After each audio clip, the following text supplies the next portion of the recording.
And good morning, good evening, good night, wherever you are in podcast land. Brendan Cunningham, the real estate doctor here at EXP, at Matt Paul. We're going to talk about all the things that happened this week. Yep. We can anticipate happening the next week. But we had a question or a comment. Yeah, we somebody did. said, "What do you mean?" Yep. Explain this. We're going to break up a myth that somebody challenged us on. Yes, and Take it away. we were talking about verbal offers, and are we supposed to, or by law, do we have to present verbal offers?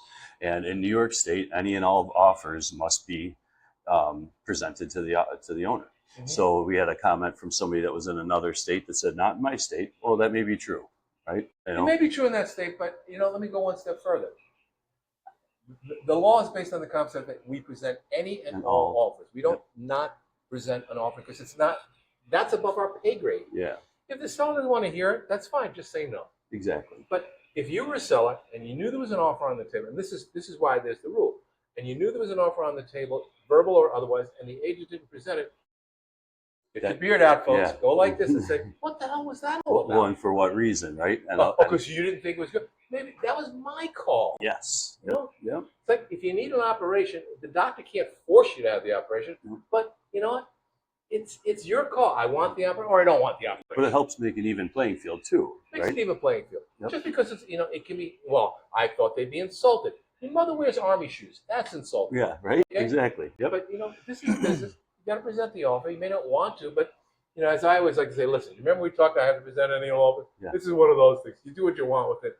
I'm not going to make a comment, but if you think it's really, really low, yeah. I mean, come on, I'll help you out. And that's usually, when I will present a verbal offer. We had one this week. Yes, exactly. And the guy put it in writing. Yes. Yep. And it's like, okay, and I said, well, you looked at it, I looked at it, and we both went like this in our respective domiciles.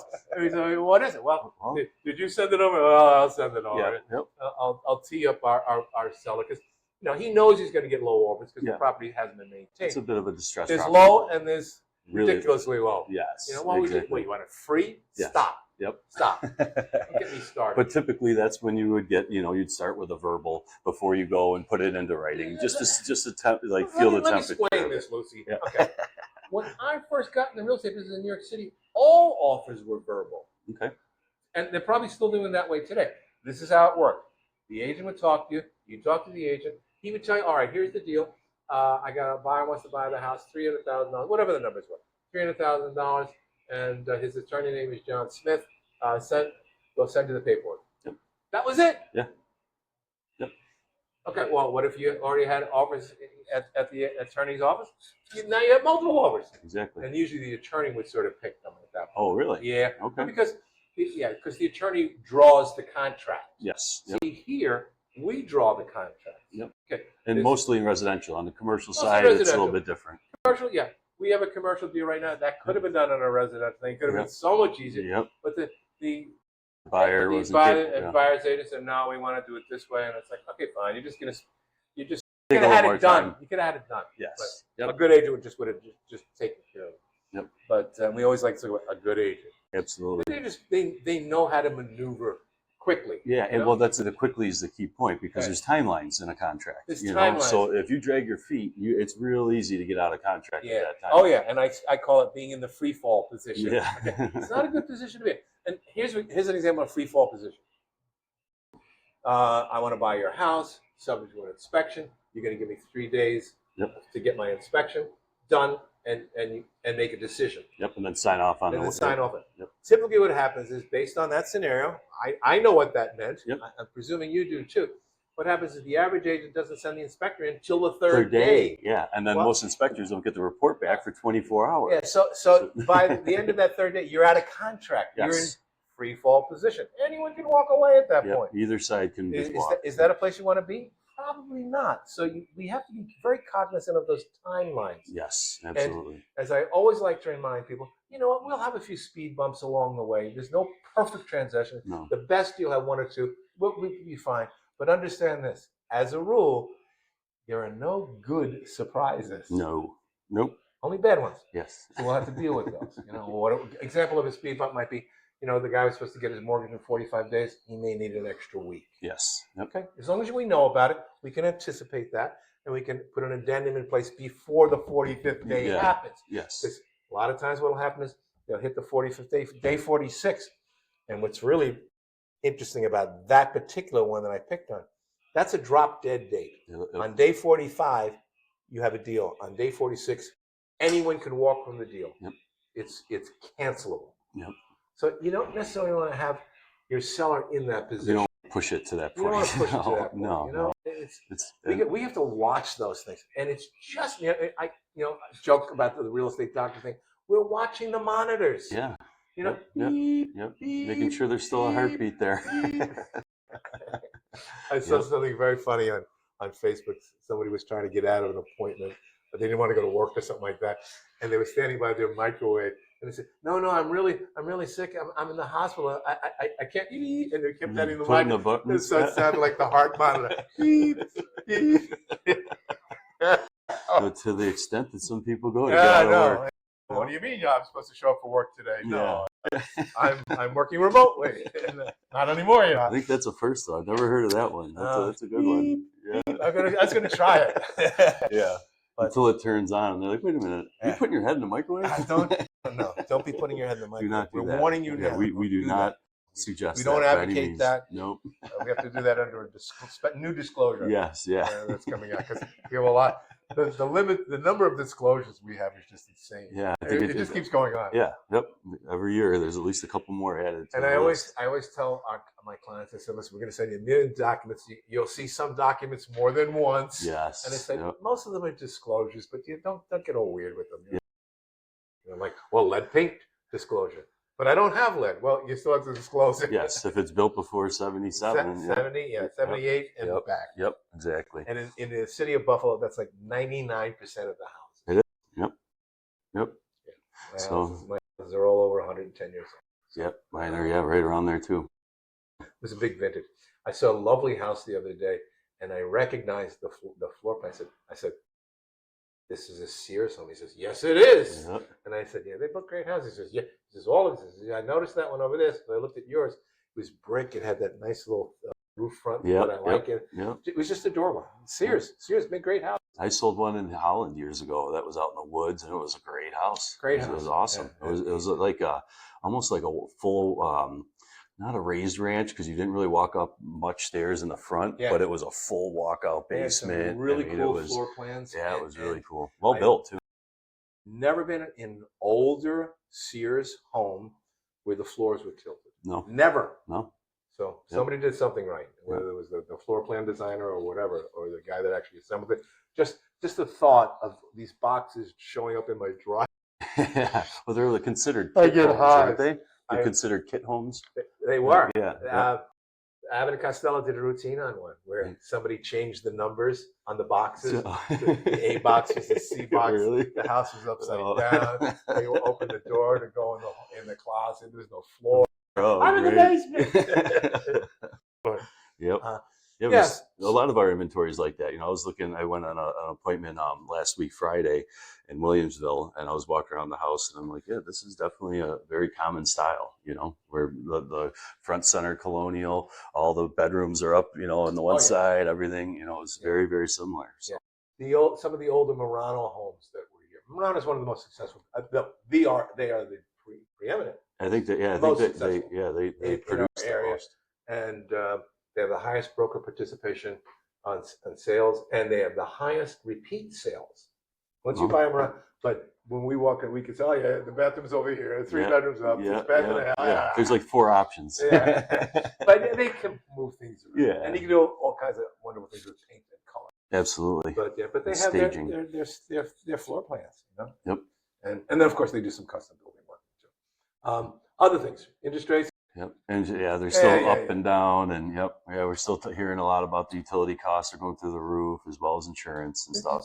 The utility thing is a much more interesting thing to look at than the interest rates. They're just doing that. It has nothing to do with anything, really. Yep. And great time to buy. Still a great time to buy. Great time to buy. Yep. And people are buying. Absolutely. It's hot here in Western New York. The sale rate is up year over year here. Listings are sort of creeping along. There's more listings now too. Yep. The number of closings is down. Closings is down, but sales are up. Yeah. So it's going to catch up. Yep. Yeah, I looked at that and I said, yeah, it's a little. Wait a second. You Yeah, know, it the is. Yeah. closings were like down like 11%. Oh I yeah. said, oh, but they'll catch up I because we have heard the sales in the can. nationally we're down 1 million listings right now year to date. Mere bag of shells, 1 million listings. That's a lot. That's It's a a lot. real lot. And we're not seeing the things that Florida has, where the prices are coming down. No.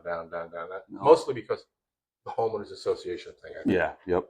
Yeah, but that The hurricanes and I was mentioning a podcast there yesterday. I was listening to Leo Pereira and Tom Ferry talking, and that was a great conversation. But they were just saying, how much basically, it's you can't anticipate what's going on. We never would have anticipated the war with Iran, earlier this year. But they said if you can just prepare yourself to believe that this year and next year are going to be the same, and you have to work your tail off and realize that, rates aren't going to change that much, most likely in the next year and a half. The economic conditions aren't. So hunker down.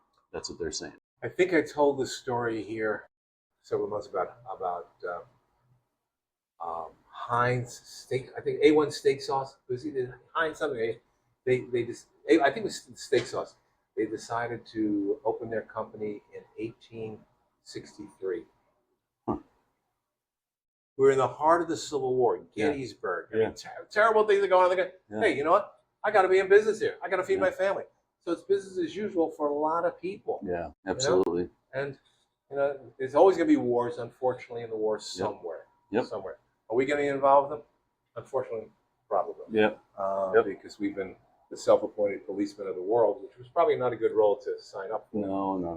No. But not all of us want that, but that's what it is. But it's So there's always something going. I was at a graduation party this past weekend though with a bunch of different industry people. Not real estate, but finance and medical, and everybody I talked to said business is good right now. Business is good. Business is up. You know what? The restaurants are doing well. Yep. I look and I see some restaurants closed, but then 10 more open up. Yep. And riskiest business that you could ever be in is the restaurant business. Oh yeah. But they keep opening new restaurants. And I'm a restaurant guy. I like to go to restaurants all the time. And so yes, it's still a good time to buy a house. Yeah. In fact, 14 years in a row, real estate has outstripped all other forms of investment in terms of being the soundest of investments. Now, across generations, if you average it out, real estate will always come out number one. But there were a couple of years where maybe platinum was a better deal. Yes. Maybe other precious metals were a better deal in terms of return. But for 14 years in a row right now, real estate is numero uno in terms of your safe investment. And I always say, listen, whatever you are doing as an investor, if you do not own the place that you live, you're a stupid investor. Yeah. Is that wrong to say it that way? I agree. Is that harsh? I know people that think differently and stuff, and I question it. And I understand that. And sometimes there's reasons, but most of the time it's just. But if you're an investor, you're just. I mean, let me use easy numbers. If you have a cheap apartment in this is now becoming a cheap apartment in Buffalo, $1,500. Yep. It's $18,000 a year. I could have invested in the stock market. Or into your own equity. Yeah, or into my own equity. I could have taken it from this pocket and put it into this pocket. And then got a little bit of a tax break on the interest. Got a tax break, and no one could tell me I couldn't have a dog. Yeah. So don't get me started. I'm all agitated. But we do understand that, the price of homes, it's tougher to buy right now. Sometimes you need to do what you need to do. Yep. But if you're calling yourself an investor, that's where the difference is. Yeah. It's like, I don't know what you were thinking here. You made some bad investments because you didn't buy the place that you were living. It would be hard for me to trust a real estate agent that was helping me on investments that didn't have investment properties on their own, that didn't understand how it worked. To that end, we've actually seen some people say, and it's a little goofy, but it's not so goofy if you think about it. They say, a real estate agent shouldn't be allowed to transact business until they own their own home. Yeah, that's what I think Trump was proposing. Until they own their own home. It's a bit much, but I have to say this: at the bare minimum, I have to question their judgment. Yeah. It's like, unless there's a reason, maybe they had a divorce, maybe they had some sickness, something. Yeah. It has to be something life changing. Yep. But if they just, and I had an agent. I had one agent in my history that I said, if you get in the business, I guarantee, since you don't own a house, you'll own one within 1-2 years at the outside, because you figure out how it works. Yes. Yep. You say, this is stupid. Why am I doing this? Yep. And to this day, I think she's been in business 30 years. I don't think she ever bought anything. Wow. And she was very successful. Yeah. Right? And it was always, well, I don't know where I'm going to be next year. It's 30 years later. I would assume here. I think you're still here. So, whatever. Yeah. So, and anyway. Yeah. Well, that's our story. Yeah. Oh, next Yep. week we have a special guest. Yes, we coming do. in. Yep. Don Zappia. He's Don like Zappia. a voice crying in the wilderness. Yeah. Yep. Yeah. Well, Donnie, he'll Mr. be joining the EXP show. himself. You think I'm a doctor? Wait to see this guy. Buckle up. Yep. It'll be an interesting show, but thank you for tuning in. Please like, follow, subscribe. And remember, Oh, yeah. go ahead. Yeah, let us know if there's anything else that you want us to address on the show. If you like that guy last week that said, well, I don't know about that. Yeah. I don't know about you. Yeah. We'd love to talk. That's it. We love to talk. And remember, Yeah. together, We are those real estate guys.